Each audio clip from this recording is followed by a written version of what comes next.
உபவாச ஜெபத்தின் 8வது நாள். ஸ்தோத்திரம். ஒவ்வொரு ஜெபங்களிலும் தேவ பிரசன்னத்தையும் தேவ கிருபையும் நாம் பெற்றுக்கொண்டுதான் இருக்கிறோம். தேவ அவருடைய அருள், அவருடைய பிரசன்னம் நம்மத்திலே அதிகமாக இருப்பதை நாம் உணர்ந்து கொண்டிருக்கிறோம். தொடர்ந்து தேவன் நம்மை வழிநடத்துவாராக. ஸ்தோத்திரம். இன்னும் இருக்கிற நாட்களிலே இன்னும் அநேக காரியங்களுக்காக நாம் ஜெபிக்க போகிறோம். கர்த்தர் இன்னும் பெரிய காரியங்களை செய்து நம்மை பலப்படுத்துவாராக. ஆமென். ஸ்தோத்திரம். ராகாவின் வீடு என்ற ஒரு பகுதியை தான் நம்ம இந்த 21 நாள் உபவாச ஜெபத்தில் ஒரு பைபிள் ஸ்டடியாக நாம் அதை படித்து கொண்டு வருகிறோம். ராகாவின் வீடு, யோசுவா புஸ்தகம் 2ஆம் அதிகாரத்தில் அந்த பகுதி அங்கு எழுதப்பட்டிருக்கிறது. ஸ்தோத்திரம். இந்த ராகா வேதத்தில் ஒரு மிக முக்கியமான ஒரு பாத்திரம் என்று நாம் தொடர்ந்து பார்த்து கொண்டு வருகிறோம். பவுல் எழுதுகிறார், யாக்கோபு எழுதுகிறார். ஸ்தோத்திரம். இவனுடைய வாழ்க்கை ஒரு விசுவாச வாழ்க்கை என்றுதான் வேதத்தில் இவளை குறித்து அதிகமாய் சொல்லப்பட்டிருக்கிறது. ஸ்தோத்திரம். இவளுக்கும் விசுவாச கிறிஸ்த ஜனங்களுக்கும் சம்பந்தமே கிடையாது. இவளுக்கும் இஸ்ரவேலர்களுக்கும் சம்பந்தமே கிடையாது. ஆனால் தான் கேள்விப்பட்டதன் மூலமாய் ரட்சிக்கப்பட்டார். தான் இஸ்ரவேலின் தேவனை குறித்து கேள்விப்பட்டதனால அவள் எரிகோவிலிருந்து தப்பித்தாள். இந்த மகா பெரிய ரட்சிப்பை பெற்றால் இயேசு கிறிஸ்துவை பெற்றெடுக்கிற ஒரு சந்ததியிலே இந்த ஸ்திரீயானவர் ஒரு பாத்திரமாய் பங்கு பெறுகிறார். ஸ்தோத்திரம். இதெல்லாம் தேவன் செய்ய ஒரு பெரிய வாக்கியம் என்று பார்க்கிறோம். ஸ்தோத்திரம். நேற்று நாம் என்ன பார்த்தோம் என்றால், எப்படி இந்த ராகா தன் வீட்டுக்கு வந்த அந்த வேவுக்காரர்களை எப்படி பாதுகாத்தார் என்று நாம் பார்த்தோம். 2 வேவுக்காரங்க வராங்க. அது வரைக்கும் ராகாவுக்கு வந்து பிரச்சனை கிடையாது. எப்போ 2 பேர் வீட்டுக்குள்ள வந்து அந்த பிரச்சனை ஸ்டார்ட் ஆயிடுச்சு. ஸ்தோத்திரம். எங்க இருந்து வந்து பிரச்சனை? கவர்மெண்ட்ல இருந்து வருது. வீட்டுக்கு வந்து கவுறான். யாரும் வீட்டுக்கு வந்தது 2 பேர், அவங்க வெளியே அனுப்பு. பிரச்சனை உனக்கு என்ன கிடையாது. உங்க வீட்டுக்கு வந்து 2 பேர் தான் பிரச்சனை. யார் அந்த 2 பேர்? சொல்லலாம். கிருபையும் சத்தியம். ராகாவின் வீடை தேடி வந்த கிருபையும் சத்தியம். ராகா என் வீட்டுக்கு வாங்க என்று அழைத்த அந்த கிருபையும் சத்தியம் ஆண்டவராகிய இயேசு கிறிஸ்து. இது 2ம் சேர்ந்து இயேசு கிறிஸ்து. ஸ்தோத்திரம். இந்த வருஷத்தின் கடைசியில அந்த கிருபை உன்னை சந்திக்கிறது. ஆமென். இந்த வருஷத்தின் கடைசியில இயேசு கிறிஸ்துவின் சத்தியம் உன்னை சந்திக்கிறது. உன்னை தேடி வருதுனா, உன்னை தேடி இந்த வருஷத்துல வருதுனா, 2026ல இந்த 2 காரியமும் உனக்கு விடுதலையும் ஒரு உயர்வும் உனக்கு தரப்போகுது. ஆமென். ஸ்தோத்திரம். ராகாவை ஒரு புதிய ஜனங்களோடு புதிய இடத்துல கொண்டு போய் சேர்த்தது. ராகாவை ஒரு பெரிய சந்ததியோடு கொண்டு போய் சேர்த்தது இந்த கிருபையும் சத்தியம். ஸ்தோத்திரம். என்ன சந்ததி அது? அதுக்கு மேல என்ன வார்த்தை? என்ன சந்ததி அது? வாக்குத்தத்த சந்ததி. சொல்லுங்க. இஸ்ரவேலுக்கு என்ன பேருங்க? வாக்குத்தத்த சந்ததிகளோடு இந்த ராகாவை கொண்டு போய் சேர்த்துச்சு. ஆமென். ஆமென். எங்க இருந்தாங்க? சாபத்தில் இருந்தா. எரிகோ என்பது சாபம். எரிகோவின் ராஜாவின் கண்ட்ரோல் இருந்த, பிசாசின் கண்ட்ரோல் இருந்தவர். எரிகோவின் ஒரு கெட்ட ஊர்ல, அழிய போகிற ஒரு ஊர்ல கீழ்ப்படியான ஜனங்கள் மத்தியில் வாழ்ந்திருந்த இந்த ராகா வாக்குத்தத்த சந்ததிகளோடு சேர்க்கப்பட்டார். காரணம், அவருடைய வீட்டுக்கு வந்த கிருபையும் சத்தியம் என்ற 2 வேவுக்காரர்கள். ஸ்தோத்திரம். இந்த வருடத்தின் கடைசியில கர்த்தர் நமக்கும் விதமான 2 சத்தியங்களை நமக்கு அனுப்புகிறார். ஏதோ ஒன்று புதிய வருஷத்தில் நடக்க போகுது. நிச்சயமா நாம் பெற்றுக்கொள்வோம். எப்படி அவர் 2 பேரையும் காப்பாற்றினாங்க என்றால் 5 வழிகளில் பாதுகாத்தாங்க. நாம் பார்த்தோம். 5 வழிகளில் அந்த 2 பேரை இவர் காப்பாற்றார்.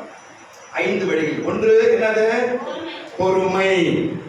இரண்டாவது தைரியம், மூன்றாவது ஞானம், நான்காவது சமாதானம், ஐந்தாவது துரிதம். இந்த 5 வழிகளில் தன் வீட்டுக்கு வந்த சத்தியத்தையும், தன் வீட்டுக்கு வந்த கிருபையையும், தன் வீட்டுக்கு வந்த இயேசுவையும் அவள் என்ன செய்யறாவா? காப்பாற்றுகிறார். எதோட சண்டை போட்டு காப்பாற்றுறா? சாத்தானோட சண்டை போட்டு பிரச்சனையை எதிர்கொள்கிறார், ஞானமாய் எதிர்கொள்கிறார், பொறுமையாய் எதிர்கொள்கிறார், தைரியத்தோடு எதிர்கொள்கிறார். இதெல்லாம் எப்படி வந்தது?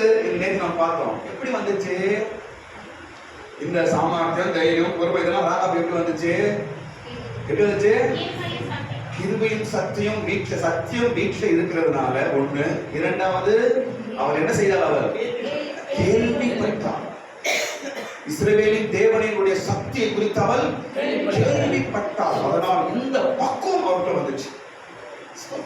உண்மையா சொல்றேன் பாருங்க, நீங்கள் பைபிள் சத்தியத்தை நீங்கள் நேசித்து, பைபிள வார்த்தையை நீங்கள் அதிகமா நேசித்து நீங்க பைபிளை படிச்சு பாருங்க, அந்த வார்த்தை ஒரு பக்குவமுள்ளதாய் மாற்றும். உண்மையா சொல்றேன், பக்குவமுள்ளதாய் மாற்றும். பைபிள்ல அந்த 2ஆம் அதிகாரம், யோசுவா 2ஆம் அதிகாரத்துல பாருங்க, அந்த முழு அதிகாரத்திலே அதிகமா செயல்படுவதும் அதிகமாய் பேசுவதும் ராகாப் தான். அவன் வீட்டுக்கு வந்த கூட அவ்வளவு பேசலாம். வீட்டுக்கு வந்து 2 பேரும் கூட அவனும் பேசல. அதிகமாய் செயல்படுறதும் அதிகமாய் பேசுறதும் யாருங்க? ராகாப் தான் பேசிருக்காங்க. ஸ்தோத்திரம். ஒரு அழகா பக்குவமா மாறி இருப்பாங்க. இதுதான் இன்றைக்கு நமக்கு வேண்டும். ஸ்தோத்திரம். அது கர்த்தருடைய சத்தியத்தினாலும் கிருபையினாலும் உன்னாலும் ஆகும். ராகாவை பக்குவப்படுத்தினவர் என் தேவன் என் சத்தியத்தினால என்னை பக்குவப்படுத்துவார். அவருடைய கிருபையினால என்னை பக்குவப்படுத்துவார். 2026ஆம் வருஷத்துல நானும் கூட பல பிரச்சனைகளை ஞானமா நான் மேற்கொள்வேன். பல பிரச்சனை ஞானமா நான் ஜெயிப்பேன். பல சோதனைகளை நான் ஞானமாய், பொறுமையாய், சமாதானமாய் ஜெயிப்பேன். நாமே சொல்லுங்க. சரி, இன்னைக்கு அடுத்த பகுதியில் வருகிறோம். என்ன பகுதி என்றால், இவங்க 2 பேரையும் கொண்டு போய் எங்க ஒளிச்சு வச்சா?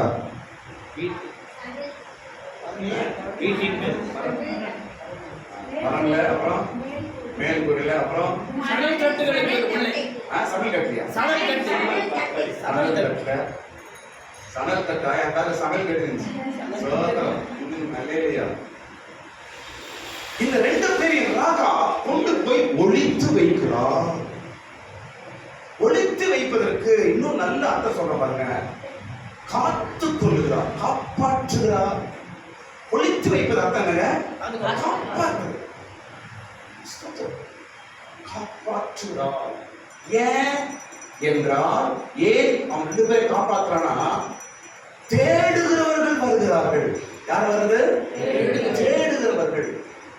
எரிகோவின் ராஜா ஆள் அனுப்புறான், போய் அந்த 2 பேரையும் பிடி, அந்த 2 பேரையும் பிடி, 2 பேரையும் பிடி. ஏன்னா சாத்தானுக்கு பைபிள் ஒத்து வராது, சாத்தானுக்கு கிருபைக்கு ஒத்து வராது. எரிகோ ராஜா சாத்தான், ராஜா வீட்டுக்கு வந்தது கிருபை சத்தியம், அதை விடாத, பிடி பிடி என்றார். தேடுகிறவர்களிடத்துல தப்பிக்கும்படிக்கு இந்த 2 பேரையும் ஒளித்து வைக்கிறார். 3 இடங்களில் ராகாப் இந்த 2 பேரையும் ஒளிக்கிறார். 3 இடங்களில் ராகாப் தன் வீட்டுக்கு வந்த 2 வேவுக்காரர்களை ஒளித்து வைக்கிறார்.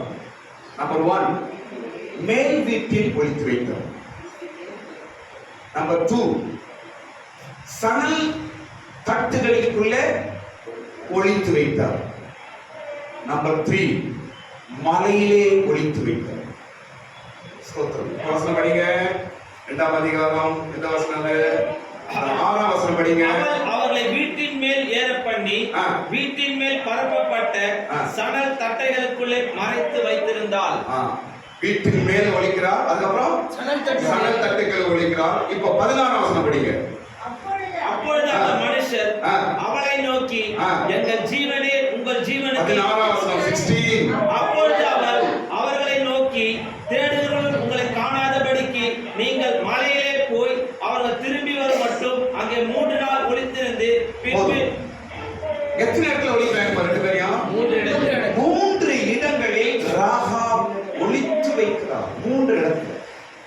ஒன்று மேல் வீடு, இரண்டாவது சணல் தட்டு, மூன்றாவது நாள். இந்த மூன்றை நான் உங்களுக்கு இது ஒரு நாள் முடியாது, இந்த மூணே ஒரு 2-3 நாள் எடுப்பேன். நீங்க உங்களுக்கு நான் இது வந்து ரொம்ப முக்கியமான ஒரு பகுதிக்கு நாம் வந்திருக்கிறோம். இதை ரொம்ப கருத்தாய் நீங்கள் கவனிக்கும்படி நான் கேட்டுக்கொள்கிறேன். ஸ்தோத்திரம். சரி, இந்த சப்ஜெக்ட் போறதுக்கு முன்னாடி ஒரு 2 விஷயம் நான் சொல்றேன். பாருங்க, காப்பது, ஒளித்து வைப்பது என்றால் தேவன் நோவாவையும் குடும்பத்தையும் பேழைக்குள்ளே காக்கப்பட்டார்கள். எதுக்கு? அழிவு, ஜலப்பிரயாணம், அழிவு வருது.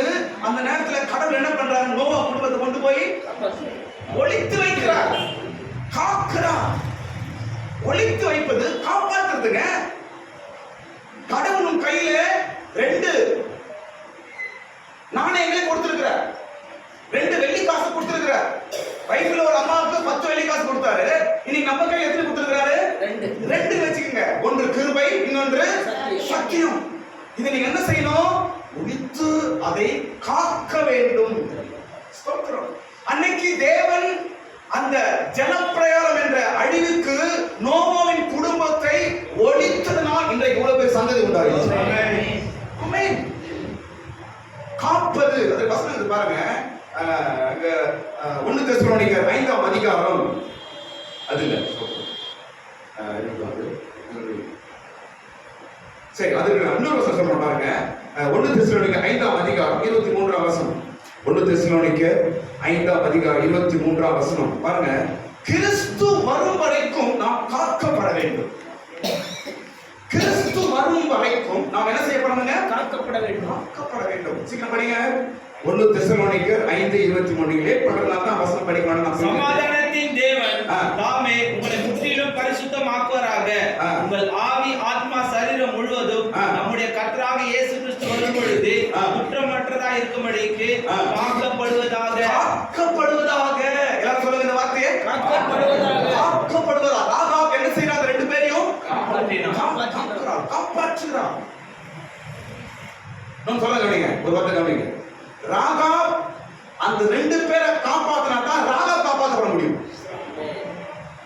ராகாப் அந்த 2 பேரை காப்பாத்தினா தான் ராகாப் காப்பாற்ற முடியும். ராகாப் இந்த 2 பேரை விட்டுட்டானா ராகாப்ப ஒரு நாள் காப்பாற்ற முடியும்.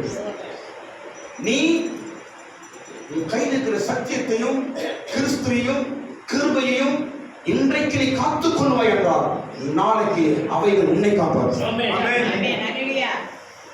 நாளைக்கு நீ பாதுகாக்கப்படுவாய். நம்ம ஆரம்பத்தில் நாம் படிச்சாச்சு. ஸ்தோத்திரம். எத்தனை பட்டணங்களை தேவன் அழித்தார் என்று. ஸ்தோத்திரம். எத்தனை பட்டணங்களை அழித்தாரு? 5 பட்டணங்களை தேவன் அழித்தார் என்று நான் 2வது நாள் சொன்னேன். ஸ்தோத்திரம். அதுல ஒரு பட்டணம் தான் எரிகோ. அப்ப என்ன இது? தேவனுடைய கோபம் ஒவ்வொரு பட்டணங்களையும் அழித்தது. அதே வரிசையை தான் இன்றைக்கு நாம் வாழ்ந்து கொண்டிருக்கிற உலகமும் பூமியும் இந்த பட்டணமும் அழிவுக்கு தான் வைக்கப்பட்டிருக்கிறது. ஸ்தோத்திரம். எப்படி? நெருப்புனால உலகம் அழிப்பது பாருங்க. ஸ்தோத்திரம். ஒரு நாட்டை விட்டு இன்னொரு நாடு நீ கம்மியானவங்க கிடையாது. இன்னைக்கு உங்ககிட்ட இவ்வளவு நியூக்ளியர் இருக்குதா, என்கிட்ட இவ்வளவு நியூக்ளியர் பாம்ஸ் இருக்குது. உங்ககிட்ட அவ்வளவு வெப்பன்ஸ் இருக்குதா, என்கிட்ட இவ்வளவு வெப்பன்ஸ் இருக்குது. நீங்க நான் பார்த்துலாமா? உங்ககிட்ட இவ்வளவு குண்டு இருக்குதா, என்கிட்ட இவ்வளவு குண்டு இருக்குது. இவங்ககிட்ட இவ்வளவு ஏவுகணை இருக்குதா, என்கிட்ட இவ்வளவு ஏவுகணை இருக்குது. எல்லாம் போட்டி ஏவுகணைகளையும் குண்டுகளையும் அப்புறம் புல்லட்டுகளையும் இதெல்லாம் அணு ஆயுதங்களையும் தயாரிச்சு பொச்சு வைக்கலாம். இதெல்லாம் ஒரு நாள் என்ன ஆக போகுது? நெருப்பா மாறப்போகுது. இவங்க எல்லாம் ஒரு நாள் ஃபயராய் மாறப்போகுது. அந்த அக்கினை செய்யற போது முழு உலகத்தை அழிக்க போகுது. அவ்வளவுதான். இன்றைக்கு நாம் நெருப்பை உண்டாக்கும் ஒரு சூழ்நிலையில தான் வாழ்ந்து கொண்டிருக்கிறோம். டெக்னாலஜி நெருப்பு தான், யூஸ் பண்ற போன் நெருப்பு தான். நம்ம இது எல்லாம் எதன் மத்தியில் வாழ்ந்து கொண்டிருக்கிறோம்? எல்லாமே நெருப்பு தான் இன்னைக்கு. ஸ்தோத்திரம். ஒரு நிமிடத்தில் இந்த பூமி நெருப்பால் அக்கினியால் அழியக்கூடிய 100க்கு மேல சதவீதமாய் அதற்கு உறுதி உண்டு. அப்ப தேவன் சொன்ன வார்த்தை நடக்கும். அப்போ ராகாப் அந்த எரிகோ அக்கினினால் அழிக்கப்பட்ட எரிகோவில் எப்படி தப்பித்தால்? தன் வீட்டுக்கு வந்த 2 பேரை காப்பாத்தினா, அவன் காப்பாத்தினான். ஸ்தோத்திரம். இன்னைக்கு கர்த்தர் இயேசு உன் கையில பைபிள் கொடுத்திருக்கிறார். உன் வீட்டுக்கு இயேசப்பா வந்திருக்கிறார். ரட்சிப்பு வந்திருக்குது. கிருபை கிடைக்குது. இதெல்லாம் நம்ம காப்பாற்ற வேண்டிய ஒரு கடமை. ராகாப் ஒரு பெரிய பாடம். காப்பாற்றுவதில் அவர் மிகவும் கருத்தா இருந்தார். ஸ்தோத்திரம். கிறிஸ்து வர வரைக்கும் நாம் காப்பாற்றப்பட வேண்டும். இன்னொரு வசனம் சொல்ற பாரு. யூதா முதலாம் அதிகாரம் 24ஆம் வசனம். யூதாவின் புஸ்தகம் 1ஆம் அதிகாரம் 24ஆம் வசனம். சீக்கிரம் படிப்போம். வழுவாதபடி உங்களை காக்கவும் தமது மகிமையுள்ள சன்னிதானத்திலே மிகுந்த மகிழ்ச்சியோடு உங்களை மாசற்றாய் நிற்கவும் வல்லமை உள்ளவர். வழுவாதபடி உங்களை காக்கவும். பாத்தீங்களா? தேவன் நம்மை காப்பதில் கருத்தா இருக்கிறார். கடவுள் நம்ம காப்பாற்றுகிறார், ரொம்ப கருத்தா இருக்கிறார். ஸ்தோத்திரம். இந்த பாதுகாப்பது, ஒளித்து வைப்பது, மறைத்து வைப்பது கடவுளுக்கும் வேதத்துல ஒரு முக்கியமான பகுதிங்க இது. ஸ்தோத்திரம். வழுவாதபடிக்கு கர்த்தர் நம்மை காக்கிறார். ஸ்தோத்திரம். நீங்களும் கூட உன்னிடத்துல கிருபையும் காரியங்களை காத்துக்கொள்ள வேண்டும். ஸ்தோத்திரம். அது பார்க்க இன்னும் சொல்றேன் பாருங்க. இன்னொரு இடத்துல பவுல் தீமோத்தேயுக்கு எழுதுறாரு, உன்னிடத்தில் ஒப்புவித்ததை காத்துக்கொள். 1 தீமோத்தேயு 6ஆம் அதிகாரம் 20ஆம் வசனம், 2 தீமோத்தேயு 1ஆம் அதிகாரம் 14ஆம் வசனம். 1 தீமோத்தேயு 6:20 மாத்திரம் படிங்க. 1 தீமோத்தேயு. ஓ தீமோத்தேயுவே, உன்னிடத்திலே ஒப்புவிக்கப்பட்டதை நீ காத்துக்கொண்டு. தீமோத்தேயே, உன்னிடத்தில் ஒப்புவிக்கப்பட்டதை என்ன செய்யணும்? காத்துக்கொண்டு.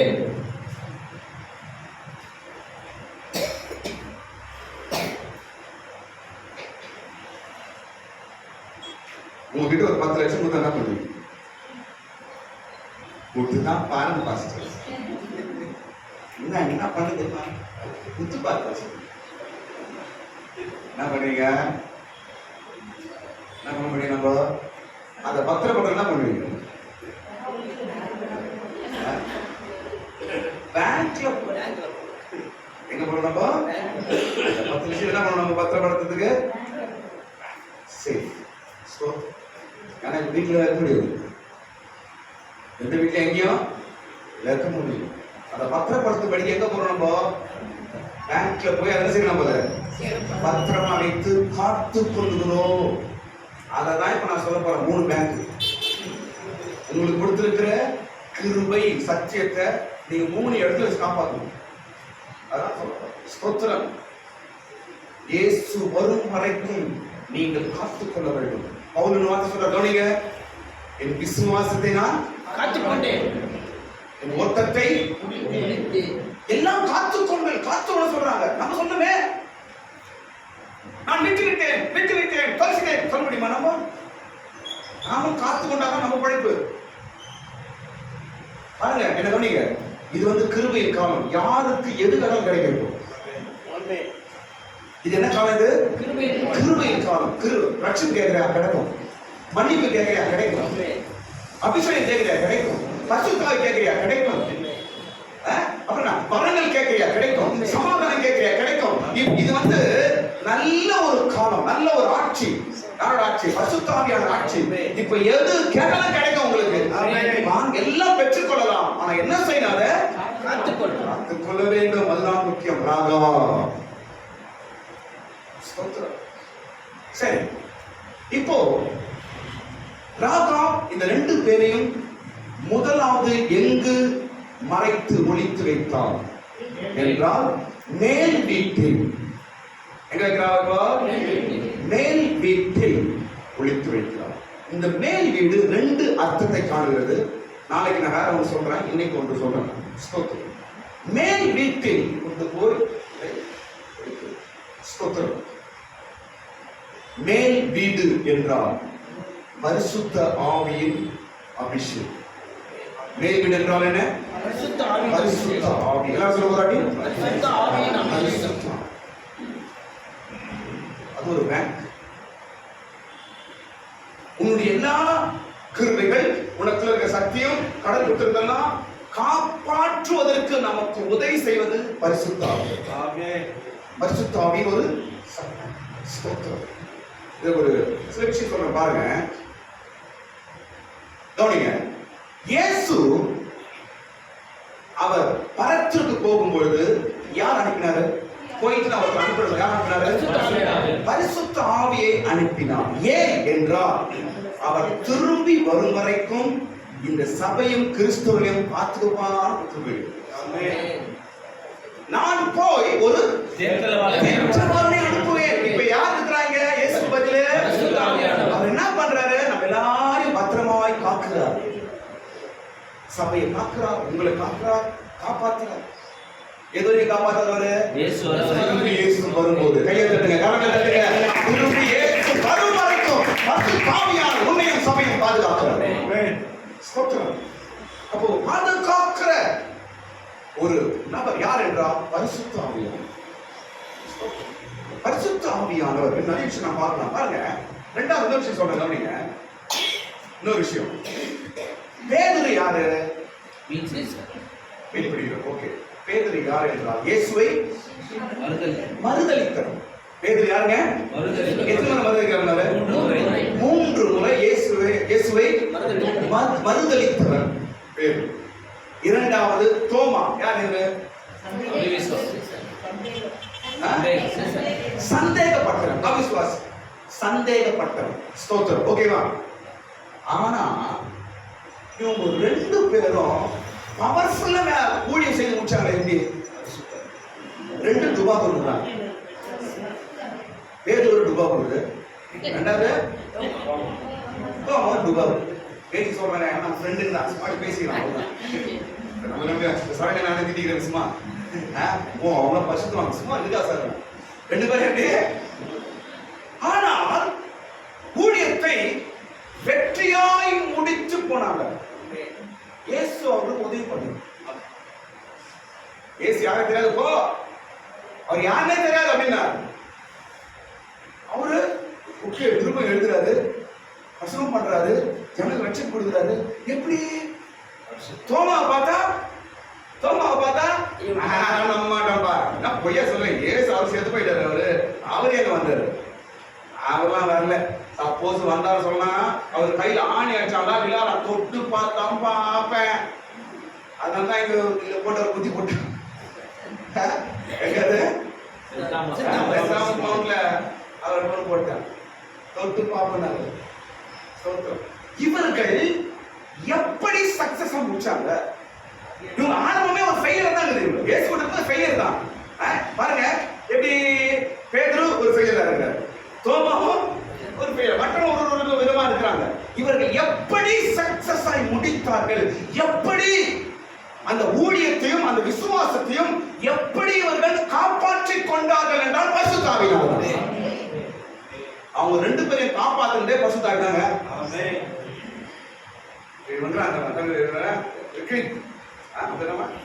ரித்தீஷ் இருக்கிறாரு. இப்ப படிக்கிற ஸ்கூல்ல சரியா படிக்க மாட்டாரு. அவன் அம்மா கொண்டு போய் வேற ஸ்கூல்ல சேர்க்கிறான். அந்த ஸ்கூல் பாக்குறான், சொல்லிட்டு எப்படியாவது படிக்கிறீங்க பிள்ளைங்க. அந்த ஸ்கூல்ல பாக்குறான், தான் பேரு வாங்கணும் விட்டு தரமான்னு சொல்லி எப்படியா அவன் போட்டு தூக்கி அவன் படிக்க வச்சு அவன் தெரியாதாகிறான். அதான் பரிசுத்த ஆவியானவர் பேதுருவையும் அவன் செஞ்சது. இயேசு என் கையில ஒப்பு கொடுத்தாரு, இவங்களை எப்படியாவது படிக்க வைக்கணும், எப்படியாவது இவங்களை படிக்க வைக்கணும், எப்படியாவது இவங்களை பெரியாளாக்கணும், எப்படியாவது இவங்களை காப்பாற்றணும் என்ற ஒரு எண்ணத்தோடு தான் பரிசுத்த ஆவியானவர் உதாரணமாய் பேதுருவையும் தோமாவையும் காத்து உயர்த்தி நிறுத்திட்டார். இதேதான் நம்மையும் செய்வார். என்னையும் பாதுகாக்கிறவர் பரிசுத்த ஆவியானவர். அழுதுட்டு போகாதபடிக்கு, நீ கெட்டு போகாதபடிக்கு இன்றைக்கு நம்மளை காப்பாற்றுறத பரிசுத்த ஆவியானவராங்க. ஆமென். ஸ்தோத்திரம். அதுக்கு தான் சொன்னாரு இயேசு சொல்றாரு தெரியுமா? அவரு மரித்து எழும்பி அவர் மேல போறார். பரத்துக்கு ஏறி போகும்போது சீஷர்களுக்கு ஒரு வார்த்தை சொல்லிட்டு போறார். என்ன சொல்றாரு தெரியுமா? துருப்பு ஊழியம் போயிடாதீங்க, நான் சொல்ற வரைக்கும். அது வரைக்கும் நீங்க என்ன பண்ணுங்க, எருசலேம்ல போயிட்டு காத்திருந்து இந்த பரிசுத்தாவின் வல்லமையை பெற்றுக்கொள்ளுங்க ஃபர்ஸ்ட், அதுக்கப்புறம் ஊழியம் செய்யலாம் அப்படின்னு சொல்லி இயேசு அவங்களுக்கு ஒரு வார்த்தை சொல்லிட்டு போறாரு. ஏன்? இவனோட குறை தெரியும், இவன் நிற்க மாட்டான், இவன் தக்கா வந்துடுவான், இவன் வீக்கு, இது ஒரு இது துபாக்கூரு, இதெல்லாம் எப்படி இருக்க போகுது, நான் வேற நாளை போடுறேன், இதை வேற விட்டு போடுறேன், இது எப்படி இருக்க போகுது என்று சொல்லி என்ன சொல்றாரு, நீ எரிசில போய் பேசியாவது காத்துருப்பா, அதுக்கப்புறம் உன் கதையை நான் பாத்துக்கிறேன் அப்படின்னு சொல்ற வசனம் படிங்க. லூக்கா 24ஆம் அதிகாரம் 49ஆம் வசனம். லூக்கா 24ஆம் அதிகாரம் 49ஆம் வசனம் படி. அங்க இயேசு பரத்துக்கு போவதற்கு முன்பாக அந்த சீஷருக்கு சொல்றாரு, என் பிதா வாக்குத்தத்தம் பண்ணினதை இதோ நான் உங்களுக்கு அனுப்புகிறேன், நீங்களோ உன்னதத்திலிருந்து வரும் பலனால் கற்பிக்கப்படும் வரைக்கும் எருசலேம் நகரத்திலே இருங்கள் என்றார். எருசலேம் நகரத்தில் நீங்கள் இருங்கள், காத்திருங்கள். எதுக்கு? பரிசுத்த ஆவி, அந்த தேவ ஆவியை, பரிசுத்த ஆவியை நீங்கள் பெற்றுக்கொள்ளும் வரைக்கும் அங்க இருக்கணும். எங்க இருந்தீங்க? நீங்க அங்கேயே இருங்க.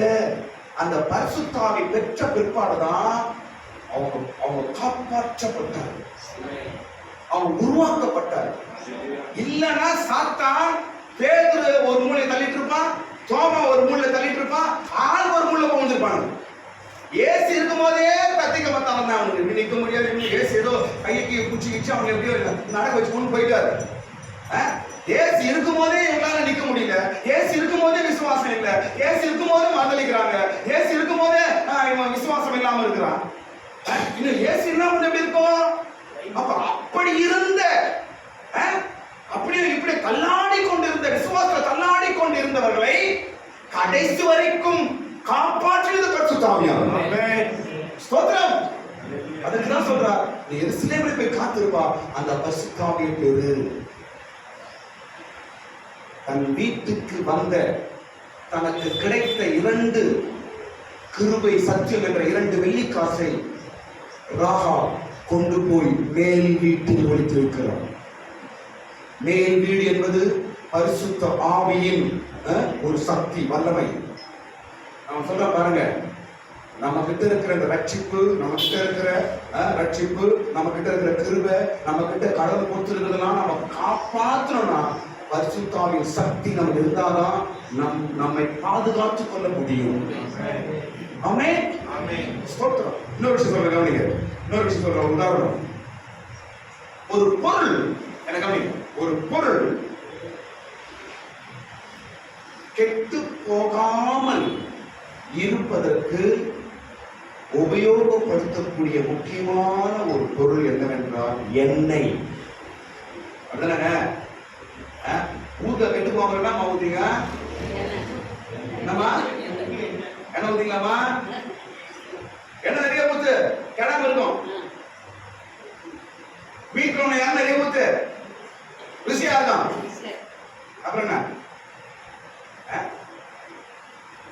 எண்ணெய் பரிசுத்த ஆவி. எண்ணெய் என்னங்க? பரிசுத்த ஆவி.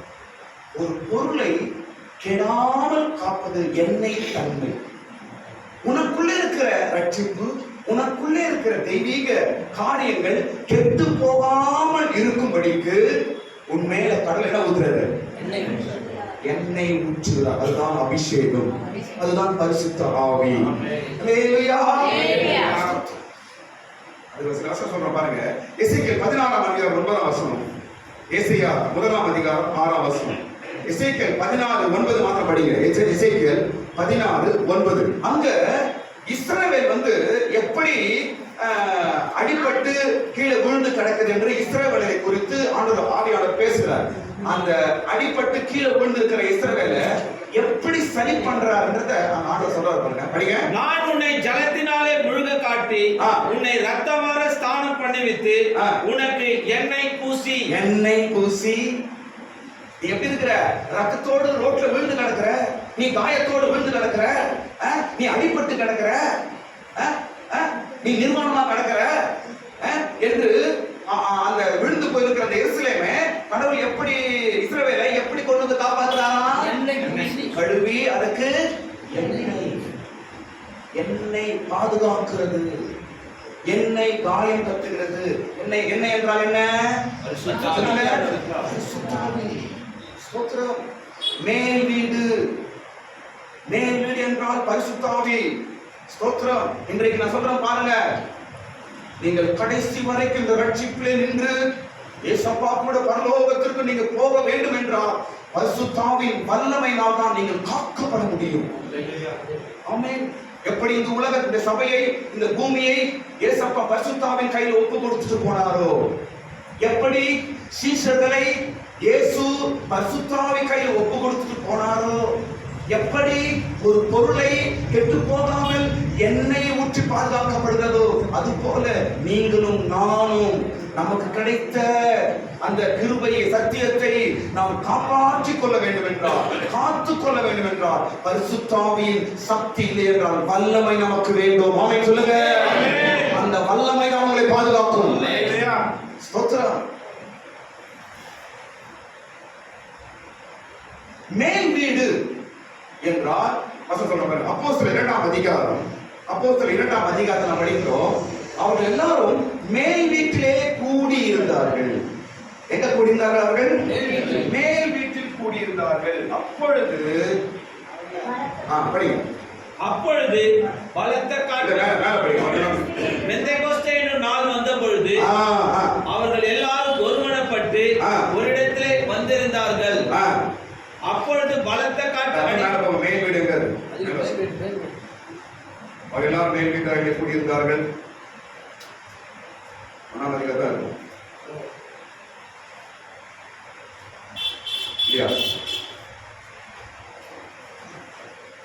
சரி,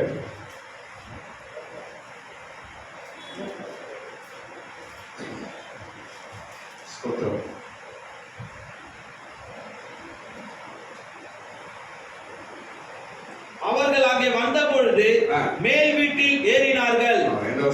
1ஆம் அதிகாரம் 13ஆம் வசனம். சரி, எல்லாம் எங்க ஆரம்பிப்பாங்க? மேல் வீடு, மேல் அறை. மேல் வீடு, மேல் அறை என்றாலே பரிசுத்த ஆவி வல்லமை பெற்றுக் கொள்ளுகிற இடம், பரிசுத்த ஆவி வல்லமை இருக்கிற இடம். மேல் வீடு, உன்னதத்தின் பலன். ஸ்தோத்திரம். இந்த சக்தி தான் நம்மளை காப்பாற்றக்கூடியது. ஏனென்றால் கவனிங்க, ராகாபு வீட்டுக்கு வந்து அந்த 2 பேரையும் குடும்ப பார்த்தது யாரது? ராகாபு வீட்டுக்கு வந்து 2 பேரையும் வெளியே இழுக்கணும் அப்படின்னு வந்தவங்க யாரு? சாத்தான் தான். யார் ஆக்சுவலி யாரு? ராஜாவின் ஆட்கள். ராஜா என்றால் தீய சக்தி வல்லமை. தீய சக்திக்கு வல்லமையாய் ஒண்ணு சண்டை போடணும்னா இது எப்படி இருக்கணும்? அதோட பெரிய வல்லமையா இருக்கும். நமக்கு இருக்காது, முடியாது, அப்பா என்னால முடியாதுப்பா. ஆனால் பரிசுத்த ஆவியினால் முடியும். ராஜாவுக்கு தெரியும் இவர் எப்படி, இவங்க 2 பேரும் எப்படி காப்பாற்றணும் எனக்கு தெரியும். வந்திருக்கிறது ஒரு சாத்தானின் வல்லமை, வந்திருக்கிறது ஒரு தீய சக்தியின் வல்லமை. அந்த வல்லமை கிட்ட இருந்து என்கிட்ட இருந்து 2 பேரை காப்பாற்ற எப்படி எனக்கு தெரியும்? என்கிட்ட ஒரு தெய்வீக வல்லமை இருக்குது. கொண்டு போய் மேல் அறையில நான் வைக்கிறேன். கொண்டு போய் நான் மேல் வீட்டாரையில வைக்கிறேன். பரிசுத்த ஆவி என்ற ஒரு சக்திக்குள்ள, பரிசுத்த ஆவி என்ற வல்லமைக்குள்ள இதை நான் வைக்கும் போது இது பாதுகாப்பாய் இருக்கும் என்று ராகாவுக்கு தெரியும். நம்ம இடத்துல வந்திருக்கிற கிருபை சக்தி அப்படி என்றால் நாமும் அது சேர்றாங்க. அப்படிதானே? நாமும் பாதுகாக்கப்பட வேண்டும். நமக்குள்ள இருக்கிற கிருபை சத்தியம் நாம் பாதுகாக்கப்பட வேண்டும் என்றால் பரிசுத்த ஆவியின் வல்லமை தான் நம்மை பாதுகாக்கும். சரி, பாருங்க, இன்னொரு வசனம் சொல்ற பாருங்க. தேவ வல்லமையினால் பாதுகாக்கப்படுகிறோம் என்று ஒரு வார்த்தை சொல்றாங்க. 1 பேதுரு 1ஆம் அதிகாரம் 5ஆம் வசனம். 1 பேதுரு 1ஆம் அதிகாரம் 5ஆம் வசனம் படிங்க. 1 பேதுரு 1ஆம் அதிகாரம் 5ஆம் வசனம் படிங்க. கடைசி காலத்தில் வெளிப்பட ஆயத்தமாக்கப்பட்டிருக்கிற ரட்சிப்புக்கு ஏதுவாக விசுவாசத்தை கொண்டு தேவனுடைய பலத்தினாலே காக்கப்பட்டிருக்கிற, தேவனுடைய பலத்தினாலே காக்கப்படுவது. பலன் என்றால் பரிசுத்த ஆவி. பலனும் சக்தி வல்லமே ஒண்ணுதான். அப்போ தேவனுடைய பலத்தினால் காக்கப்படுவது. ராகாப் எதை காப்பாற்றுறா? கிருபையை சத்தியத்தை காப்பாற்றுறா. இன்றைக்கு நாமும் கூட நம்ம காப்பாத்திக்கணும். நமக்குள்ள கிருபை சக்தி இருக்குது, நம்ம காப்பாத்திக்கணும். நம்மை நாம் பாதுகாத்துக் கொள்ள வேண்டும். ஸ்தோத்திரம். நம்ம கிட்ட இருக்கிற கிருபை, நம்ம கிட்ட இருக்கிற சக்தி, ரட்சிப்பு நாம் இழந்து போயிடக்கூடாது. அதை காப்பாற்றிக் கொள்ள வேண்டும். அதுக்கு நமக்கு என்ன தேவை சொல்லுங்க பார்ப்போம். அதுக்கு என்ன தேவை? நமக்கு பரிசுத்தாவின் வல்லமை, பரிசுத்தாவின் சக்தி.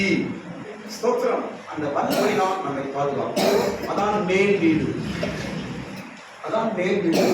ஸ்தோத்திரம். இன்னொரு விஷயம் சொல்ல கவனிங்க.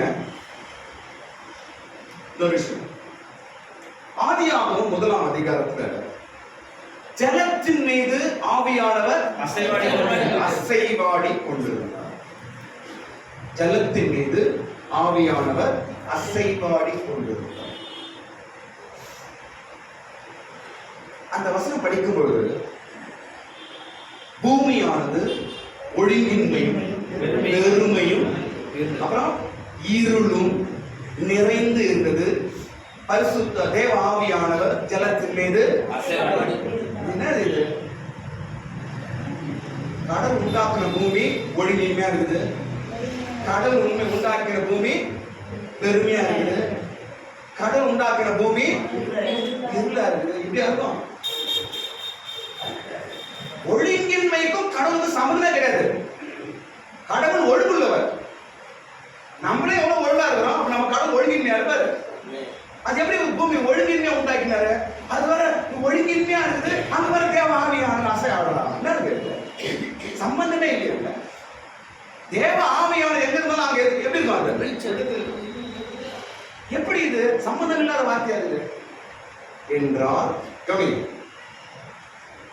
தேவன் உண்டாக்கின பூமி அருமையான பூமி. தேவன் உண்டாக்கின ஒவ்வொன்றும் அருமையானது, அழகா உண்டாக்கினார். ஆனால் எப்படி இது ஒழுங்கின்மையாய் மாறிற்று என்றால், தேவ தூதன் கீழே விழுந்து பிசாசாய் மாறினான். ஒழுங்குள்ள பூமி ஒழுங்கின்மையாய் மாறிற்று.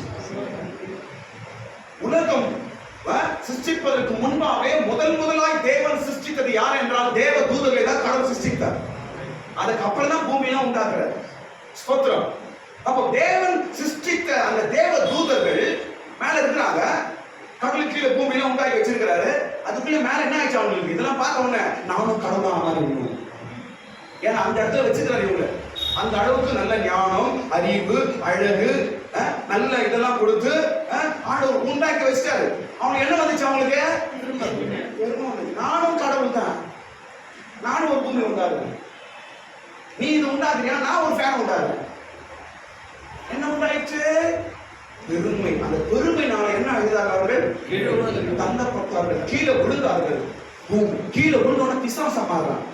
ஸ்தோத்திரம். இன்றைக்கு கோடிகள் தேவன் என்று சொல்றான். கீழே விழுந்தா கோடி கோடி ஆயிடுச்சு. கீழே விழுந்த ஒரு பொருள் என்ன ஆகும்? செதறும். அதனால நீங்க 30 கோடி என்ன பண்ண முடியும்? 30-40 கோடி கீழே விழுந்தா பீஸ் பீஸ் ஆயிடுச்சு. செதறிச்சு அப்படியே தாங்க சார். செதறி பல கோடிகள் தேவர்களாய் இன்றைக்கு அது விழுந்தனாலதான் பூமி என்ன மாறிச்சது? ஒழுங்கின்மை ஆயிடுச்சு. இப்பதான் ஆண்டவர் பரிசுத்த ஆவியை அங்க அனுப்புகிறார். எதுக்கு? சரிப்படுத்தும்படி, காக்கும்படி. ஒரு வாட்டி மிஸ்டேக் ஆயிடுச்சு, மறுபடியும் பூமிக்கு மிஸ்டேக் ஆகக்கூடாது. பரிசுத்த ஆவியானவர் வந்து என்ன பண்றாரா? ஜலத்தின் மேல் மறுபடியும் மிஸ்டேக் ஆகக்கூடாது, இதை காக்க வேண்டும். ஒரு வாட்டி தான் விட்டுட்டாரு, இந்த வாட்டி விட மாட்டேன். ஒரு வாட்டி அடி வாங்கியாச்சு, இந்த வாட்டி இதை நான் காக்க வேண்டும் என்று பரிசுத்த ஆவியை கொண்டு வந்து என்ன பண்றார் ஆண்டவர்? ஜலத்தின் மேல் அசைவாடி அதை காக்கிறார், அதை சரிப்படுத்தி சீர்படுத்துறார். கவனிங்க, அப்படியே கவனிங்க. இப்போ அந்த காக்கிற வேலையை யார் கையில கொடுக்கிறாரு? மனுஷன் கையில கொடுக்கிறாரு. பூமியை உண்டாக்கி எல்லாவற்றையும் சீர்படுத்தி மனிதனை உண்டாக்கி அந்த மனிதனுக்கு தேவன் முதல் கொடுத்த டியூட்டி என்ன? டியூட்டி காக்கவும் பண்படுத்தவும். இப்போ காக்கிற டியூட்டி பரிசுத்த ஆவி கையில யார் கையில போகுது? மனுஷன் கையில. ஸ்தோத்திரம். அதுக்கப்புறம் சபையை காக்கும்படிக்கு பரிசுத்த ஆவி கையில தான் திரும்பி வருது. இப்போ நம்ம யார் கையில இருக்கிறோம்? பரிசுத்த ஆவியார் காக்கிற வேலையை செய்கிறார். ஸ்தோத்திரம். இப்போ மனிதனுடைய முக்கியமான வேலை டியூட்டி என்னவென்றால் காக்கிற வேலை. காக்க வேண்டும். எனக்கு கவனிங்க, கடவுள் உங்களுக்கு குடும்பம் கொடுத்திருக்கிறார், காக்க வேண்டும். கடவுள் உங்களுக்கு பிள்ளைகளை கொடுத்திருக்கிறார், காக்க வேண்டும். கடவுளுக்கு வேலை கொடுத்திருக்கிறார், காக்க வேண்டும். கடவுளுக்கு ஆரோக்கியம் கொடுத்திருக்கிறார், காக்க வேண்டும். கடவுளுக்கு பல வீடு வாசல் சொத்து எல்லாம் கொடுத்திருக்கிறார், காக்க வேண்டும். எழுந்து போக கூடாது. காக்கிறவன் உங்க வேலை. ஸ்தோத்திரம். கடவுள் எத்தனையோ கொடுத்தாரு, இன்னைக்கு எல்லாவற்றையும் நாம் இழந்து போ. எனக்கு என்ன பாருங்களேன், இழந்து போக செய்வது சாத்தான். நஷ்டத்தை உண்டாக்க செய்கிறவன் சாத்தான், பிடுங்குகிறவன் சாத்தான், அடிக்கிறவன் சாத்தான். ஆனால் கொடுக்கிறவர் தேவன். தேவன் கொடுக்கிறார், தேவன் கொடுக்கிறார். ஆனால் நம்முடைய கடமை அதை காக்க வேண்டும். ரட்சிப்பை கொடுக்கிறார், காத்துக்கொள்ள வேண்டும். பைபிளை கொடுக்கிறார், காத்துக்கொள்ள வேண்டும். மனைவி பிள்ளைகளை கொடுக்கிறார், காக்க வேண்டும். சமாதானத்தை கொடுக்கிறார், காக்க வேண்டும். நிம்மதியை கொடுக்கிறார், காக்க வேண்டும். வெள்ளத்தை கொடுக்கிறார், காக்க வேண்டும். ஸ்தோத்திரம்.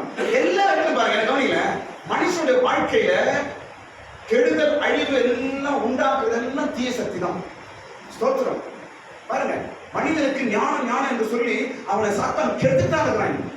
கெட்ட பழக்கங்கள், கெட்ட நண்பர்கள், இதெல்லாம் எனக்கு கெடுப்பது. ஆனா கடவுளை சொல்றாரு, நீ காத்துக்கோ, உன்னை காத்துக்கோ, உன்னை காப்பாத்திக்கோ, உன் ஹெல்த்தை காப்பாத்திக்கோ, உன் வீட்டை காப்பாத்திக்கோ, உன் கொடுத்திருக்கிற படிப்பை காப்பாத்திக்கோ, கொடுத்திருக்கிற வேலையை காப்பாத்திக்கோ, உன் கொடுத்திருக்கிற ஞானத்தை நாலேஜை காப்பாத்திக்கோ, உன் கொடுத்திருக்கிற டேலண்ட காப்பாத்திக்கோ. இதான் ஆண்டவர் சொல்றாரு. சாத்தானா சொல்றாரு, நீ அவ்வளவு கண்ட கஜேரி, இவங்க கூட போயிட்டு அந்த பாவம் பண்ணு, நீ அவங்களுக்கு விசாரணை கூட சுத்து, நீ இப்படி போய் திருடு, இவனை போய் கொலை பண்ணு, இவனை போய் சண்டை பண்ணு. இதெல்லாம் என்ன சொல்றான் சாத்தானே? எல்லாத்தையுமே விட்டுரு, நடுரோட்ல நின்று பொண்டாட்டி ஏந்துரு, வீட்டை விட்டுரு, எல்லாவற்றையும் எழுந்து. நீ என்ன நம்முடைய அனாதி அணிக்க வைக்கிறான் சாத்தான். கர்த்தர் உனக்கு கொடுத்திருக்கிறார். மனிதனே, நீ காக்க வேண்டிய வேலை உனக்கு. நான் ஒரு முறை சொல்றேன் பாருங்க, ஒரு முறை கடவுள் கொடுப்பார், இழந்து விட்டீங்கன்னா மறுபடியும் நீங்க தலைக்கு நல்லா கிடைக்க கஷ்டம். எந்த பொருளா இருக்கட்டும், வீடா இருக்கட்டும், குடும்பமா இருக்கட்டும், பிள்ளைகளா இருக்கட்டும், சமாதானமா இருக்கட்டும், சொத்தா இருக்கட்டும், படிப்பா இருக்கட்டும், கடவுள் ஒரு முறை கொடுப்பார். அதை நீ காக்குவது உன்னுடைய கடமை. ராகாவிடத்தில் நாம் கற்றுக்கொள்ள வேண்டும். ஸ்தோத்திரம். வீடு தேடி வந்த அந்த ரட்சிப்பை காக்கும்படிக்கு பிரயாசப்படுகிறார். பைபிள் ஒரு மனிதன் இருக்கிறார், தன்னுடைய சேஷ்ட புத்திரபாகத்தை இழந்து போனான், அழுதும் கிடைக்கவில்லை. பைபிளை பொருள் சில காரியத்தை உங்க வாழ்க்கையில நீங்க அழுது தேவை மறுபடியும் கிடைக்காது. ரொம்ப ஜாக்கிரதையா இருக்க வேண்டும். ஸ்தோத்திரம். சில காரியங்கள் எல்லாம் கடவுள் நமக்கு நேசித்து பொக்கிஷமாய் கொடுக்கிறது. அதெல்லாம் வாழ்நாள் நம்ம எழுந்து போகக்கூடாது. ஸ்தோத்திரம். வாழ்நாள் நம்ம எழுந்து போகக்கூடாது. ஆண்டவரே நன்றி என்று சொல்லி அதை காப்பாற்றிக் கொள்ள வேண்டும். அல்லேலூயா. ஸ்தோத்திரம். மனிதனுக்கு முதல் வேலை கற்றுக் கொடுத்தது காத்துக்கொள். ராகாவே காத்துக்கொள். ராகாவே உனக்கு கொடுத்திருக்க ரட்சிப்பை காத்துக்கொள். ராகாவே உனக்கு கொடுத்திருக்க சத்தியத்தை காத்துக்கொள். ராகாவே உனக்கு கொடுத்திருக்க விசேஷமான கிருபையை காத்துக்கொள். பாருங்க, ஒரு விஷயம் சொல்ல கவனிப்போ, ரெண்டு மனிதர்களை காப்பாற்றுவது பரிசுத்தம். இரண்டு மனிதர்களை காப்பாற்றினது எது? பரிசுத்தாவி சக்தி. எப்போ அந்த பரிசுத்தாவி அவங்க கிட்ட இருந்து வெளியே போச்சோ அவங்க வாழ்க்கையை போச்சு. மனுஷனை சுக்குன ஒண்ணுங்களா போயிட்டாங்க. யார் ரெண்டு பேரு? நம்பர் 1 சிம்சோன். முதல் யாருங்க? எல்லாருக்கும் தெரியும், உலகத்தில் பெரிய ஒரு பலவான் யாருங்க? சிம்சோன். எப்படி அவர் பலவானா பேர் வாங்கினாரு? அவர் மேல என்ன இறங்குமா? கடவுளுடைய பரிசுத்தாவி தேவ ஆவி அவர் மேல வந்து இறங்கும் போதெல்லாம் பலவான். எப்பப்போ இறங்குதோ 1000 பேர் சாவடிக்கிறான். எப்பப்போ இறங்குதோ சங்கியாத்து போட்டுறான். எப்பப்போ இறங்குதோ அப்படின்னா கதவு தாப்பெல்லாம் புடிங்கிட்டு போயிடுறான். அப்படியே எப்பப்போ அடிக்குதோ எப்பப்போ இறங்குதோ நிறைய பூச்சி சாவடிச்சு போட்டுறான். அசால்ட்டா 1000 நிறைய அடிக்கிறாங்க. நிறைய தானே 1000 பேர் சாவடிக்கிறாங்க. கடினமான காரியம் எல்லாம் எளிதாய் செய்கிறான். காரணம் என்ன? தேவாவின் வல்லமை. ஆமென். ஆமென். நீங்க கூட பயப்படாதீங்க. ஸ்தோத்திரம். பரிசுத்த ஆவி என்பது ஒரு சக்தி. பரிசுத்த ஆவி என்பது ஒரு கடவுளுடைய வல்லமை, ஒரு பவர். அதனால இந்த உலகத்துல சாதிக்க முடியாதவனால சாதிக்க முடியும். கையை தட்டுங்க. இயேசுவின் நாமத்தினால சிம்சோன் சாதித்தான். சிம்சோனை பலப்படுத்துவது தேவ ஆவியானவர். சிம்சோனை அசாத்திய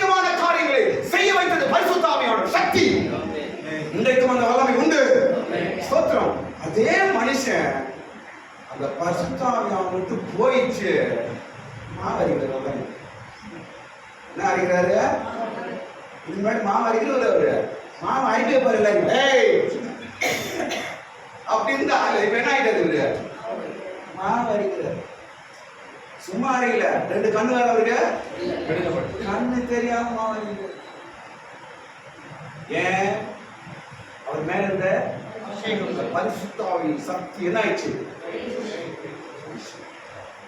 அப்ப இது வரைக்கும் அவனை காப்பாத்துறது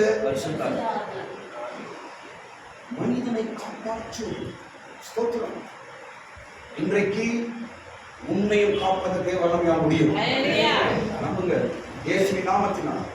ஸ்தோத்திரம். நான் விசுவாசிக்கிறேன். இந்த ராத்திரி இந்த வேளையில பரிசுத்த ஆவியானவர் இந்த இடத்துல இருக்கிறார். இயேசு ஒப்பு கொடுத்து போன பரிசுத்த ஆவியானவர். என் ஜனங்களை பாத்துக்கப்பா. ஆவியானவரே, என் ஜனங்களை காப்பாத்துக்கோ, என் சபையை காத்துக்கோ, என் பிள்ளைகளை காத்துக்கோ என்று இயேசு பரிசுத்தாவின் கையில நம்ம ஒப்பு கொடுத்து போயிருக்கிறாரு. திரும்பி வரும் வரைக்கும் இவர் நம்மை பாதுகாத்து அவர் கையில ஒப்பு கொடுப்பார். ஆமென். ஸ்தோத்திரம். ஒரு மனிதன் எருசலேமிலிருந்து எரிகோவுக்கு போகிறான். கல்லர் கையிலே அடிபட்டு காயப்பட்டு நடுவோட்ல விழுறான். அப்ப அந்த வழியாய் வர அநேகர் அவனை தொட மாட்டாங்க. ஆனால் அந்த வழியில ஒருத்தர் வரார். யார் அவரு? சமாரியன் ஒருவர் வருகிறார். அவனை பார்த்து கீழே இறங்கி அவனுடைய காயத்தெல்லாம் கட்டி அவனுக்கு மருந்தெல்லாம் போட்டு தன் சுய வாகனத்தை ஏற்றி கொண்டு அவனை எங்க கொண்டு போறாரு? அவனை சத்திரத்துல கொண்டு போய் அவனை விட்டு, அப்பா நல்லா பார்த்துக்கோ, நான் திரும்பி வருவேன், நான் திரும்பி வருவேன், அப்ப அவனை எங்க ஒப்பு கொடு என்று சொல்லிட்டு போனார். அவர்தான் இயேசு. சத்திரத்தான் என்பது பசுத்தாவி. இப்ப நம்ம எல்லாம் சத்திரத்தான் கை எடுக்கிறோம். நம்ம சத்திரத்தான் நம்மை பராமரிக்கிறார், நம்மளை பராமரிக்கிறார், நம்ம காப்பாற்றுறாரு. ஐயோ அவர் விட்டுட்டு போய்க்கிறாரு, நான் மறுபடியும் வந்து அவர் பேர் நான் கொடுக்கணுமே.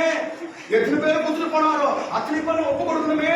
எத்தனை சபையை என் கையில கொடுத்துட்டு போனாரோ அத்தனை பேரை ஒப்பு கொடுக்கணுமே. எத்தனை பாஸ்டர்ஸை என் கையில ஒப்பு கொடுத்தாரோ அத்தனை பாஸ்டரை நான் கரெக்டா அவர் வரும்போது கையில கொடுக்கணுமே என்று இன்றைக்கு பரிசுத்த ஆவியானவர் நம்மை காக்கும் வேலை செய்து கொண்டிருக்கிறார். அல்லேலூயா. இரண்டாவது நபர் சவுல். இரண்டாவது நபர் யாருங்க? சவுல் மேல அந்த அபிஷேகம் இருக்கும் வரைக்கும் அவர் செய்த ஆட்டம் பாட்டம் எல்லாம் பயங்கரமா இருந்துச்சு. அதுக்கப்புறம் என்ன ஆச்சு? அவருக்கு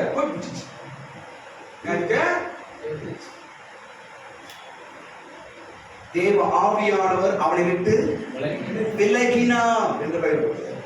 பரிசுத்த ஆவியானவர் அவனை விட்டு விலகினார். போச்சு மனுஷன். அதோட வாழ்க்கையே செத்து மடிந்து ஒன்றுமில்லாமல் போயிட்டு ஒரு மிருகத்தை போல மரத்தடியில போச்சானா. இந்த வார்த்தை எப்பவுமே மைண்ட் இருக்கும். பைபிள்ல பாருங்க, ஆபிரகாம் பிதாக்களின் கல்லறை, ஈசாக்கு கல்லறை, யாக்கோபு கல்லறை, தாவீது கல்லறை, எல்லாருக்கும் கல்லறை. சவுல் மாத்திரம் கல்லறை கிடையாது. இந்த நாய் சேர்த்தா எங்க போயிருப்பாங்க? மொய்யா மாத்துக்கையில போச்சா நல்லா காய் வரும். எதை போச்சா? நாய. அது போல சவுல் ஒரு நாய் மேல மாத்துக்கையில போச்சாங்க. எதுக்கில போச்சாங்க? காரணம் என்ன? தேவ ஆவியை இழந்தான். கடவுளுடைய ஆவி அவனை விட்டு அவன் சொல்ல பாருங்க, நம்மளை காப்பாத்துறதே பரிசுத்தாவி தான். பரிசுத்தாவி எங்க இருக்காங்கன்னா இயேசு இருக்காரு. எனக்கு பரிசுத்தாவி வேணாம், இயேசு மாத்திரம் பையன் வரமாட்டாரு. பையன் வருவாரா? இயேசு வருவார், பரிசுத்தாவி வருவார். பரிசுத்தாவி வருவார், இயேசு வருவார். பிதா, குமாரன், பரிசுத்தாவி, மூன்று ஒன்று. ஸ்தோத்திரம். அதனால் நம்மை பாதுகாக்கிறவர் பரிசுத்த ஆவியானவர். ஸ்தோத்திரம். இப்போ இன்னும் ஒரே விஷயம் நான் முடிச்சுக்கிறேன். கடந்த காலத்துல 2 பேர் மேலதான் பரிசுத்த ஆவி கொடுக்கப்பட்டது. பைபிள்ல இந்த முந்தின நாட்களில் முந்த காலத்துல 2 பேருக்கு தான் பரிசுத்த ஆவி இல்லை என்றால் அபிஷேகம் 2 பேருக்கு தான் கொடுக்கப்பட்டுச்சு. மற்றவங்களாம் கிடையாது. ஏன் என்று அப்புறம் சொல்றேன். யார் அந்த 2 பேர் என்றால் ஆசாரியன், ராஜா. ஆசாரியனுக்கும் அப்புறம் ராஜா 2 பேருக்கு தான் பரிசுத்த ஆவி என்ற அபிஷேகம் கிடைக்கும். யாரும் கொடுக்க மாட்டாங்க. ஆனால் இன்றைக்கு யாவர் மீது மாம்சமான யாவர் மீது தேவ ஆவியானவர் கையை தட்டுங்க. இன்னைக்கு ராஜா யாரு? என்னுடைய ஆசாரியர்கள் எல்லாருமே ஆவியானவர் இருக்கிறார். பாக்கியசாலாய் மாறி இருக்கோம். தெரியுமா எப்படி வந்துச்சு? இயேசுவின் பலி. ஸ்தோத்திரம். நீ பழைய ஏற்பாடு புத்தகத்துல படிச்சு பாருங்க. ஆசாரியன் அபிஷேகப்படுவான். இரண்டாவது ராஜா அபிஷேகம் பண்ணுவார். வேற யாரும் அபிஷேகம் கிடையாது. ஸ்தோத்திரம். ஆனா இன்னைக்கு எல்லாரும் பிள்ளைகளுடைய கண் முடியுதா ஜோம் பண்ண எங்க மனாக அபிஷேகம் நமக்கு. ஸ்தோத்திரம். ஏன்? இயேசு ரத்தம் சிந்தினார். என் பிள்ளைகளுக்கு பரிசுத்தாவி வேணும் என்று வாசலை திறந்தார். ஸ்தோத்திரம். திரை கிழிக்கப்பட்டது. ஸ்தோத்திரம். மாம்சமான யாவர் மீதும் என் ஆவியை ஊற்றுவேன் என்று யோவேல் தீர்க்கதரிசி மூலமாக சொல்லப்பட்டது. இயேசு கிறிஸ்து பிற்பாடு நிறைவேறுகிறது. அப்படியே ஹalleluya. சரி, இப்போ ஏன் இவங்க ரெண்டு பேருக்கு மாத்திரம் அபிஷேகம் கிடைச்சது? அந்த காலத்துல ஆசாரியர் மாத்திரம் அபிஷேகம், பசுத்தாவி, அப்புறம் ஏன் இவங்க ரெண்டு பேருக்கு மாத்திரம் ஏன் கொடுத்தது என்றா, அவங்க ரெண்டு பேர் மட்டும்தான் காப்பாற்றப்படணும். ஆசாரியன் மிக முக்கியம். ஒரு ராஜ்யம் செய்ய வேண்டும் என்றால் அந்நாட்களில் ஆசாரியன் வேண்டும். ஜனங்களுக்கு போதனை, ஜனங்களுக்கு பலி செலுத்தும்படி ஆசாரியன் வேண்டும். ஆசாரியன் இல்லைன்னா ஜனங்க ஒரு நாள் மூவ் ஆகாதாங்க, எதுவுமே செய்ய முடியாது. அப்படி ஒரு கட்டுப்பாடு இருந்தது. அந்த ஆசாரியன் காப்பாற்றப்படணும் என்பதற்காக அவனுக்கு என்ன கொடுக்கப்பட்டது? அவன் என்ன கொடுக்கப்பட்டதுங்க? அபிஷேகம் கொடுக்கப்பட்டது. ஒண்ணு. இரண்டாவது, ராஜா. ராஜா காப்பாற்றப்படணும். ஜனங்களுக்கு ராஜா முக்கியம். எங்களுக்கு ராஜா வேணும், ராஜா வேணும், ராஜா வேணும். யார் அவங்க? சின்ன பாத்து ஆட பிடிக்கிற மாதிரி எங்களுக்கு ராஜா வேணும், ராஜா வேணும். சாமுவேல் வேற ராஜா இருக்குது. ரோட்ல போறேன் ராஜா பாப்பா ஏதோ ராஜா விட்டு சோத்திரம். ராஜா பாதுகாக்கப்பட வேண்டும். ராஜா அவ்வளவு முக்கியம். நாட்களில் எங்களை ஆளுகை செய்ய வேண்டும். எங்களை ஆளுபடி எங்களுக்கு ஒரு ராஜா வேண்டும். ராஜா என்னன்னா ரொம்ப ஒரு மாதிரி கீழ்த்தரமா நினைச்சாங்க அந்த காலத்துல. அந்த காலத்துல ராஜா இல்லை என்றால் அந்த ஜனங்கள் எப்படி நினைக்கிறாங்க? தங்களை அவங்க கீழ்த்தரமா, ஐயோ நான் ஒரு அனாதை என்று நினைத்தார்கள். அதனால் ராஜா பாதுகாக்கப்பட வேண்டும், ராஜா காப்பாற்றப்பட வேண்டும். அதனால் அபிஷேகம் கொடுக்கப்பட்டது. சொல்லுங்க. சரி, ஆசாரியனுக்கும் ராஜாவுக்கும் அபிஷேகம் கொடுக்கப்பட்டுச்சு. ஸ்தோத்திரம். ஆனா இன்றைக்கு அபிஷேகம் நம்ம மேல ஊற்றப்படுறதுனால நாமும் ஆசாரியனும் ராஜாக்களாய் மாறுகிறோம். அந்த அபிஷேகம் என்ன மாத்துது? ராஜாவாகவும் ஆசாரியனாகவும் மாற்றுது. ஸ்தோத்திரம். நாம் தான் ஆசாரியர்கள், நாம் தான் ராஜாக்கள். சொல்லுங்க. நீங்க தேவை உலகத்துக்கு, நீங்க இந்த பூமிக்கு தேவை, நீங்க உங்க குடும்பத்துக்கு தேவை, நீங்க உங்க பிள்ளைகளுக்கு தேவை, நீங்க உங்க மனைவிக்கு தேவை, நீங்க உங்க கணவனுக்கு தேவை, நீங்க இந்த பட்டணத்துக்கு தேவை, நீங்க சமுதாயத்துக்கு தேவை, இந்த மாத்தூருக்கு நீ தேவை, இந்த மாட்டாவத்துக்கு நீ தேவை, இந்த மனைவிக்கு நீ தேவை. அதனால நான் கர்த்தர் உன்னை அபிஷேகித்து ஆசாரியனாக ராஜாவை வைத்திருக்கிறார். கையாட்டே எந்த சேரும் வராமல் தேவ ஆவியான ரட்சிப்பார்கள் பாதுகாப்பா. ஹalleluya. அப்படியா ராகாப் தன் வீட்டுக்கு வந்த அந்த இரண்டு வேவுக்காரர்களை முதலாவது வெளியே ஒளிச்சுகிறார், மேல் வீட்டில் ஒளித்து வைக்கிறார். அப்படி என்றால் நம்ம கிட்ட இருக்கிற நம்மையும் காப்பாற்றுகிற முதல் இடம் பரிசுத்த ஆவி வல்லமை. இதெல்லாம் நம்மளை காப்பாற்றும். ஸ்தோத்திரம். இந்த பரிசுத்த ஆவி குறித்து இன்னும் ரெண்டு விஷயம் நாளைக்கு சொல்லி நம்ம அடுத்த பகுதிக்கு நாளைக்கு நம்ம போவோம். கர்த்தர் நம்மை ஆசீர்வதிப்பாராக. எல்லாரும் ஸ்தோத்திரம் பண்ணுங்கள். ஆமென். ஸ்தோத்திரம். Praise the lord, praise the lord, praise the lord. Hallelujah. ஸ்தோத்திரம், ஸ்தோத்திரம். ஆண்டவரே துதிக்கிறோம், துதிக்கிறோம், துதிக்கிறோம், துதிக்கிறோம்.